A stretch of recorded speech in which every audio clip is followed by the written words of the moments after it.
حضرت سیدنا ابراہیم بن ادھم رحمت اللہ تعالی، یہ بہت بڑے اللہ کے ولی، مگر جب یہ خود ایک زمانے میں بادشاہ تھے، توبہ کر کے تو یہ انہوں نے بادشاہ چھوڑ دی، مگر یہ پہلے بلخ شہر کے بادشاہ تھے، بہت امیر زادے تھے۔ تو ہوا یہ کہ ایک مرتبہ کسی نے آپ سے پوچھا کہ علی جان، یہ آپ کی زندگی میں انقلاب کیسے آیا؟ آپ تو بڑے بادشاہ تھے اور اب توبہ کر لی اور اب آپ ایک بالکل عام انسان کی زندگی بسر کرتے ہیں۔ تو فرمایا میں خراسان کے شاہی خاندان سے تھا، یہ ان دنوں کی بات ہے جب میں جوان تھا۔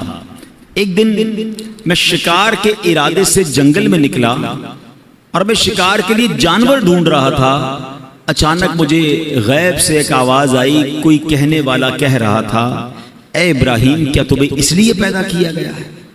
میں نے گھبرا کر ادھر ادھر دیکھا، کوئی بھی نظر نہیں آیا، مجھ پر سختہ طاری ہو گیا کہ یہ کس کی آواز تھی۔ تھوڑی دیر کے بعد جب میں دوبارہ نارمل ہو گیا، حواس میرے دوبارہ جو ہے وہ بحال ہوئے، پھر جانور ڈھونڈنے لگا، پھر شکار کے لیے آگے گیا۔ کچھ ہی دور چلا تھا کہ جس زمین پر میں چل رہا تھا اس کے اندر سے آواز آئی، اے ابراہیم اس میں کوئی شک نہیں کہ تمہیں ان کاموں کے لیے پیدا نہیں کیا گیا۔ اس غیبی آواز نے میرے دل کی دنیا بدل دی۔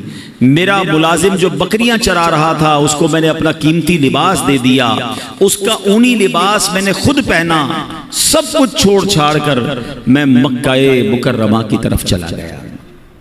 حضرت ابراہیم بن ادھم کی زندگی کے اور بھی بڑے پیارے واقعات ملتے ہیں کہ یہ بادشاہت چھوڑنے کے کیسے کیسے واقعات ہوئے کہ ایک بار کیا ہوا کہ آپ فرماتے ہیں کہ میرا بڑا زبردست محل تھا، ایک شخص اندر آیا، اسٹرینجر تھا، میں جانتا نہیں تھا، کوئی ان نون آدمی تھا، مگر اندر آ کر وہ کہتا ہے کہ مجھے یہ مسافر خانہ اچھا نہیں لگا۔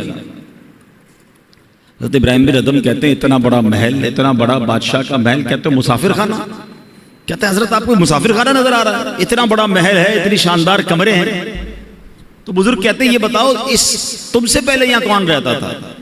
کہا میرے والد رہتے تھے۔ کہا اس سے پہلے کون رہتا تھا؟ کہا دادا رہتے تھے۔ اچھا اس سے پہلے کون تھا؟ کہا پردادا رہتے تھے۔ تو کہا پھر بتاؤ مسافر خانہ کس کو کہتے ہیں؟ ایک آتا ہے، پہلا چلا جاتا ہے، پھر اگلا آتا ہے تو اس سے پہلے والا چلا جاتا ہے، ایک آ رہا ہے دوسرا جا رہا ہے، مسافر خانہ نہیں تو کیا ہے؟ کہتے ہیں یہ بات مجھے میرے دل پہ اثر کر گئی کہ واقعی جس محل کو، جس جائیداد کو، جن چیزوں کو میں سب کچھ سمجھ رہا ہوں یہ تو جانے والی ہے۔ اور پھر حضرت ابراہیم بن ادھم رحمت اللہ تعالی علیہ نے یہ بات جب اپنے کے دل میں بیٹھ گئی نا تو وہ اللہ تعالیٰ کی راہ میں نکل گئے، اپنا سارا مال اللہ کی راہ میں خرچ کیا، تارک الدنیا ہو گئے۔ تو آپ ایک بار دریا کے کنارے بیٹھ کر گدڑی سی رہے تھے، رضائی، تو ایک قریبی ریاست کا بادشاہ وہاں سے گزرا، اس نے کہا اے ابراہیم اتنی بڑی بادشاہت چھوڑ دی، آج دریا کنارے بیٹھ کر اپنی رضائی خود سی رہے ہو، تمہارے آگے پیچھے تو بڑے نوکر چاکر تھے، اس سے کیا ملا تمہیں؟ حضرت ابراہیم بن ادھم نے وہ جو سوئی جس سے آپ رضائی سی رہے تھے آپ نے وہ دریا میں ڈال دی اور دریا میں آواز لگائی کہ اے دریا کی مچھلیوں، سمندر کی مچھلیوں، میری سوئی تلاش کر کے دو۔ جو بادشاہ تھا وہ دیکھ کر حیران ہو گیا کہ بہت ساری مچھلیاں اوپر آئیں، کسی کے منہ میں سونے کی سوئی ہے، کسی کے منہ میں چاندی کی سوئی ہے، سب ایک ایک سوئی لے کر آ گئی۔ آپ نے فرمایا نہیں مجھے میری سوئی چاہیے۔ دوبارہ ایک مچھلی گئی اور سوئی لے کر آئی۔ حضرت ابراہیم بن ادھم نے اس بادشاہ کو دیکھ کر کہا بتاؤ تمہاری حکومت اچھی ہے یہ حکومت اچھی ہے؟ جو اللہ کے لیے قربان کرتا ہے، جو اللہ کی طرف چل پڑتا ہے، اللہ پھر مخلوق کے دلوں میں اس کی عزت ڈال دیتا ہے۔